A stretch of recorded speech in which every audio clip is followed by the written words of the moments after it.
Bagi teman-teman yang saat ini pengen berkecimpung di dunia SEO, pengen mendapatkan penghasilan dari SEO, coba tonton video ini sampai selesai. Saya akan membagikan langkah awal dasar untuk teman-teman yang pengen berkecimpung di dunia SEO. Teman-teman sekalian, coba tonton video ini sampai selesai.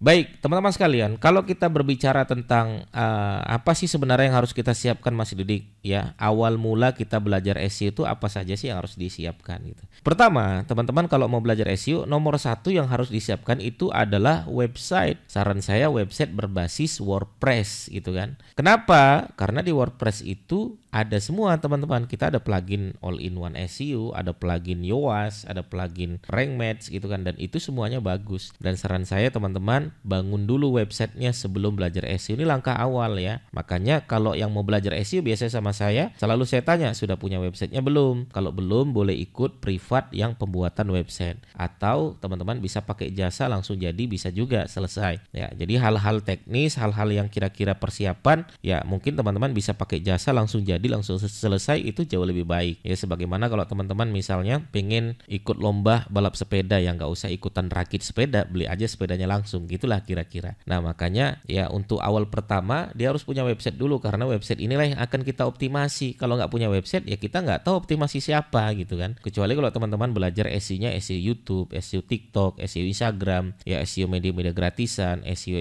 yang lain. Nah, mungkin itu berbeda. SEO marketplace, nah itu tidak perlu teman-teman mempersiapkan website. Tapi kalau SEO untuk Google, nah teman-teman syarat pertama adalah website dan kalau bisa berbasis WordPress. Saya ulangi lagi ya, berbasis WordPress karena di sana fiturnya ada banyak, dukungan SEO-nya ada banyak, teman-teman. Itu yang pertama. Setelah teman-teman punya website, nanti teman-teman akan belajar atau tahu ya, urutan berikutnya adalah teman-teman harus tahu tentang bagaimana cara meriset kata kunci. Jadi kita jangan sampai ya ketika sudah punya website kita nggak tahu nih mau nyerang kata kunci yang mana, mau nembak kata kunci yang mana. Jangan-jangan kata kunci tidak bervolume. Maka yang kedua, siapkan kata kunci targetnya. Itu persiapan SEO yang kedua. Siapkan kata kunci targetnya, kita mau nembak apa nih? Ya misalnya kemarin Mas saya itu pengen nembak ya sewa mobil Jogja, sewa mobil Jakarta, sewa mobil Bali lepas kunci, sewa motor Bali. Nah, itu kata kunci yang mau ditembak misalnya. Jadi harus ada jelas dulu nih. Tapi SEO itu nggak sekedar kata kunci jualan teman-teman. Makanya kita di dalam SEO ini ya biar supaya websitenya ini hidup, kita bagi menjadi 3 nih kata kuncinya. Ada kata kunci jualan, sewa mobil Bali misalnya, sewa mobil Jakarta misalnya.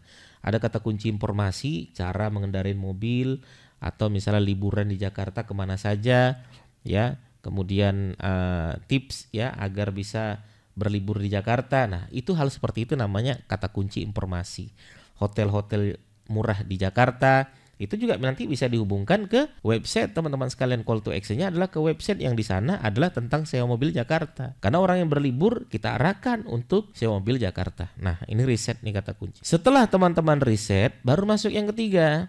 Yang ketiga itu apa? Belajar bikin konten, belajar bagaimana on page. Nah, on page ini saya bagi lagi teman-teman. Ada 3 nih, on page khusus untuk konten artikel, on page khusus untuk konten page, on page untuk konten e-commerce ya. Nah, kan harus ada 3 nih. Nah, untuk konten bagaimana nih Mas Didik? Ya belajar kita bagaimana cara menentukan kata kunci dan di judul, memasukkan judul tuh seperti apa, bikin konten tuh seperti apa, nulis artikel itu seperti apa, apakah semakin panjang semakin disukai, apakah kontennya ini harus ikut, apakah pakai AI atau tidak, apakah boleh kita ambil karya orang lain, apakah boleh duplikat. Nah, ini harus dipelajari teman-teman. Urutan berikut setelah riset nih, teman-teman harus belajar on page. On page itu penentuan judul, penentuan URL, penentuan kata kunci yang kita masukkan di dalam konten yang akan kita bangun. Nanti teman-teman bisa bikin kontennya yang panjang, yang berkualitas, yang menarik ya. Sama kayak kita bikin konten di YouTube, tapi kan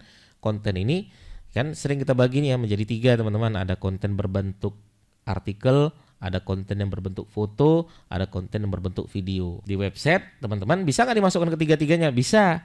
Konten artikel kita masukkan, konten foto kita masukkan, konten videonya gimana dong Mas Didik? Kita masukkan ke YouTube dulu, kita embedkan ke website kita. Jadi konten kita kebangun nih. Karena website tadi ya harus dihidupkan dengan konten. Website kami itu cuma jualan ya Mas Didik, ya hidupkan dengan konten tetap ya, tetap harus dihidupkan dengan konten teman-teman. Makanya konten ini wajib. Setelah websitenya ada, kita lakukan riset, kita lakukan konten. Sudah? Baru nanti yang keempat teman-teman ya. Cek tuh mana kata kunci yang sudah menang di halaman pertama, mana kata kunci yang terlempar, mana kata kunci yang belum kita optimasi, mana kata kunci yang belum kita jadikan konten. Kalau ada kata kunci yang terlempar, baru kita belajar bagaimana cara backlink, cara link building, membangun endorse dari website luar. Gimana caranya website luar mau ngasih backlink ke kita. Nah, ini namanya backlink teman-teman. Ya, atau istilah lain namanya endorse. Kita cari website lain ya, kita cari website lain yang mau memberikan ya backlink kepada kita. Nah, itu namanya backlink teman-teman. Nah, teman-teman lakukan ini. Barulah kita yang kelima namanya evaluasi. Setelah itu baru kita evaluasi. Apa yang sudah kita lakukan, kita cek KPI kita. Nah, makanya setiap kita mau bertindak harus punya mentor. Makanya teman-teman kalau mau main SEO, jangan main-main SEO saja, cari mentor. Gak harus dengan saya. Cari mentor siapa, belajar bagaimana cara mengoptimasi kata kunci kita, bagaimana kita bisa mendapatkan traffic yang baik, bagaimana website kita nanti bisa mendapatkan leads yang bagus, leads yang berkualitas dan lain sebagainya ya. Jadi sehingga teman-teman jadi lebih sehat bisnisnya, usahanya lancar, SEO-nya berjalan gitu kan. Kenapa Mas Didi? Karena SEO ini enak Mas teman-teman sekalian. SEO ini bukan kita yang cari customer yang mencari kita. Bukan kita yang menemukan customer yang menemukan kita. Bukan kita yang seakan-akan butuh sama customer yang seakan-akan butuh dengan kita. Nah, teman-teman coba lakukan 5 ini ya untuk tahapan dasar teman-teman mau belajar SEO itu mulainya dari 5 ini ya. Setelah teman-teman nanti tahu ya, atau nanti privat dengan saya juga boleh tahu, nanti teman-teman akan kepikiran tuh, oh begini ternyata cara mengoptimasi kata kunci target kita. Apalagi kalau nanti sudah menang lebih bahagia lagi.